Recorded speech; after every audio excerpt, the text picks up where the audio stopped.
नमस्कार, आप देख रहे हैं सत्य हिंदी और मैं हूं आपके साथ कृति सिंह।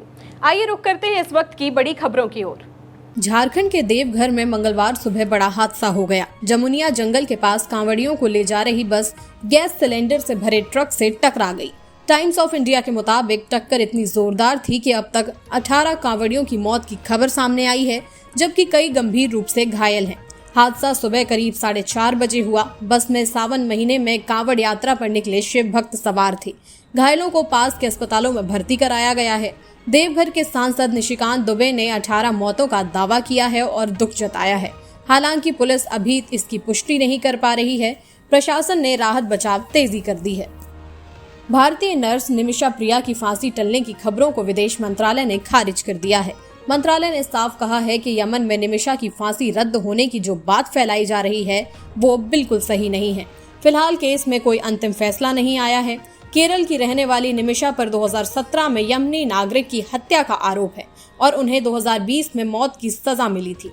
मंत्रालय ने कहा कि सरकार परिवार की हर तरह से मदद कर रही है। कानूनी और काउंसलर सपोर्ट दिया जा रहा है। ब्लड मनी को लेकर भी बातचीत चल रही है, लेकिन मृतक के परिवार की ओर से माफी का संकेत नहीं मिल पा रहा है। मामला बहुत संवेदनशील है और यमन की जटिल स्थिति के चलते और भी पेचीदा बना हुआ है।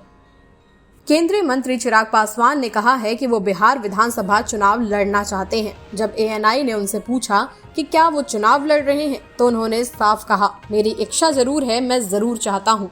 NDA में उनकी भूमिका पर सवाल पूछे जाने पर चिराग ने कहा कि उन्होंने पहले ही कहा था कि 243 सीटों पर चिराग पासवान बनकर लड़ना होगा। उन्होंने कहा कि क्या सहयोगी का काम सिर्फ अपनी सीटों तक सीमित रहना है?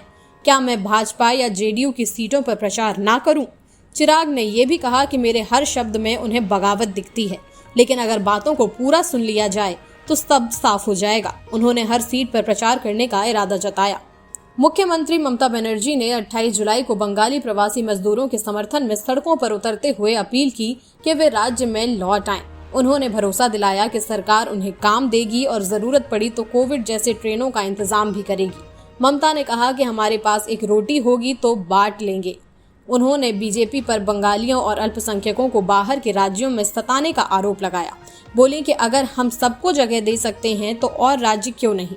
ममता ने आमादेर पारा आमादेर समाधान नाम से नई योजना का ऐलान किया और बताया कि 2 अगस्त से अफसर मोहल्लों में जाकर लोगों की समस्याएं सुनेंगे। उन्होंने कहा कि ये सिर्फ राजनीति नहीं, बंगाली अस्मिता की लड़ाई है। सुप्रीम कोर्ट ने मुंबई के गोरेगांव स्थित मोतीलाल नगर 1, 2 और 3 की 36,000 करोड़ रुपए की पुनर्विकास परियोजना पर फिलहाल रोक लगा दी है। ये प्रोजेक्ट अडानी ग्रुप को मिला था, लेकिन स्थानीय निवासियों ने सुप्रीम कोर्ट में याचिका डालकर कहा कि टेंडर प्रक्रिया पारदर्शी नहीं थी और उनकी राय नहीं ली गई। कोर्ट ने अडानी ग्रुप और स्लम रिहैबिलिटेशन अथॉरिटी को नोटिस भेजा है और 4 हफ्ते में जवाब मांगा है। तब तक अगली सुनवाई नहीं होती, तब तक कोई निर्माण कार्य नहीं किया जाएगा। ये प्रोजेक्ट गोरेगांव के 2134 घरों का नवीनीकरण करने वाला है, लेकिन आसपास के आरे जंगल से जुड़े पर्यावरणीय मुद्दों पर भी सवाल उठे हैं। स्थानीय लोग कहते हैं कि हम प्रोजेक्ट के खिलाफ नहीं, बस चाहते हैं कि हमें सुना जाए। न्यूयॉर्क के मिडटाउन मैनहट्टन में एक भयानक गोलीबारी हुई जिसमें 4 लोगों की मौत हो गई, जिनमें एक NYPD का ऑफ ड्यूटी अफसर भी शामिल था। हमलावर की पहचान लास वेगास के शेन तमुरा के रूप में हुई है, जिसने पहले पुलिस अफसर को गोली मारी और बाद में खुद को भी मार लिया। ये घटना 345 पार्क एवेन्यू की एक हाई प्रोफाइल बिल्डिंग में हुई, जहां ब्लैकस्टोन और NFL जैसे दिग्गजों के ऑफिस हैं। मेयर उम्मीदवार जोहरान ममदानी ने इस घटना पर दुख जताया, लेकिन उनके 2020 के पुलिस विरोधी बयानों को लेकर उन्हें आलोचना झेलनी पड़ रही है। NYPD अफसर दिदारुल इस्लाम की पहचान बांग्लादेशी मूल के सच्चे न्यूयॉर्कर के रूप में हुई है। घटना के मेयर चुनाव में सुरक्षा और पुलिस नीति को बड़ा मुद्दा बना दिया है। लोकसभा में ऑपरेशन सिंदूर पर बहस के दौरान विदेश मंत्री S जयशंकर ने सोमवार को साफ किया कि 22 अप्रैल से 17 जून 2025 के बीच PM मोदी और अमेरिकी राष्ट्रपति ट्रंप के बीच कोई बात नहीं हुई थी। उन्होंने कहा, अमेरिका का ऑपरेशन या युद्ध विराम से कोई लेना देना नहीं था। ट्रंप ने दावा किया था कि उन्होंने भारत पाक युद्ध विराम में मध्यस्थता की थी। जयशंकर ने बताया कि युद्ध विराम की पहल पाकिस्तान ने की थी और ये भारत पाक DGMO की सीधी बातचीत से हुआ। उन्होंने बताया कि ऑपरेशन सिंदूर 7 मई को हुआ, जिसमें 100 से ज्यादा आतंकी मारे गए और 7 ठिकाने नष्ट हुए। रक्षा मंत्री ने कहा, ऑपरेशन को रोका गया है, खत्म नहीं। जयशंकर ने कांग्रेस पर भी हमला बोला और कहा कि अब भारत आतंकवाद पर सख्त रुख अपना चुका है।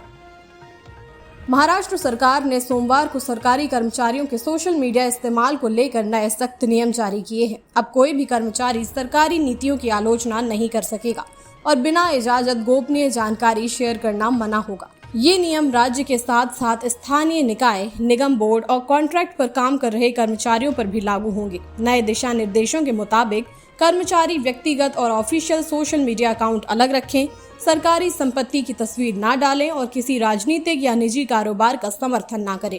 सरकार ने साफ किया है कि ये नियम डिजिटल युग में सोशल मीडिया के जिम्मेदार इस्तेमाल को बढ़ावा देने के लिए है।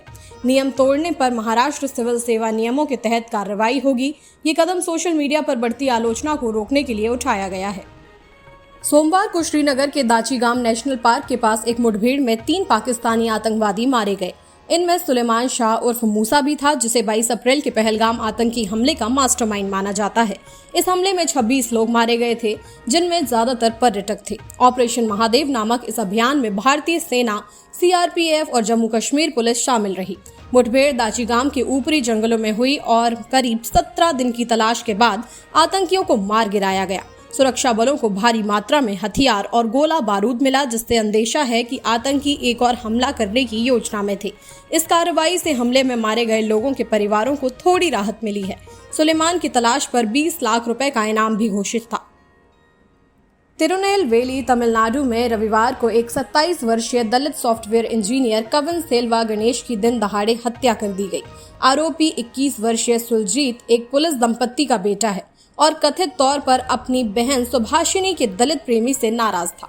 कविन, जो टीसीएस में काम करता था, सुभाषिनी से मिलने उसके मां के साथ अस्पताल आया था।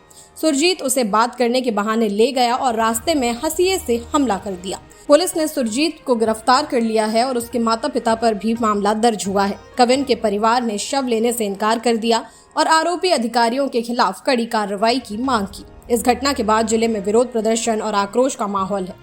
न्यूयॉर्क के मैनहट्टन में एक इमारत में हुई गोलीबारी में एक व्यक्ति की मौत हो गई और 3 अन्य घायल हो गए। पुलिस के मुताबिक हमला करने वाला शख्स अकेला था और उसकी भी मौत हो गई है। संभवतः उसने खुद को गोली मारी। हालांकि पुलिस ने आधिकारिक तौर पर पुष्टि नहीं की है कि हमलावर कैसे मारा गया। बीबीसी संवाददाता के मुताबिक घटना के बाद इलाके में भारी पुलिस बल मौजूद है। एक व्यक्ति को हथकड़ी लगाकर ले जाया गया और एक अन्य के फरार होने की बात कही गई, लेकिन ये साफ नहीं है कि इनका संबंध गोलीबारी से है या नहीं। इलाके की सभी ट्रेन सेवाएं बंद कर दी गई हैं और 4 ब्लॉकों को आम लोगों के लिए सील कर दिया गया है। थाईलैंड और कंबोडिया के बीच सोमवार रात हुए युद्ध विराम समझौते के बावजूद मंगलवार को भी सीमा पर गोलीबारी जारी रही। थाई सेना ने आरोप लगाया कि कंबोडियाई सेना ने थाई क्षेत्र पर हमला कर युद्ध विराम का उल्लंघन किया। दोनों देशों ने 3 लाख से ज्यादा लोग विस्थापित हो चुके हैं और अब तक कम से कम 38 लोगों की मौत हो चुकी है। मलेशिया की मध्यस्थता में हुए समझौते के तहत आधी रात से युद्ध विराम लागू होना था। कंबोडियाई प्रधानमंत्री ने कहा कि कुछ राहत जरूर मिली है, लेकिन जमीनी हालात अभी तनावपूर्ण हैं। थाईलैंड और कंबोडिया प्राचीन मंदिरों वाले सीमा क्षेत्र को लेकर लंबे समय से विवाद में है। संयुक्त राष्ट्र और अमेरिका ने शांति बनाए रखने की अपील की है। 4 अगस्त को सीमा मुद्दे पर नई बैठक तय है। फिलहाल के लिए इतना ही। देश दुनिया की बड़ी खबरों के लिए देखते रहिए सत्य हिंदी।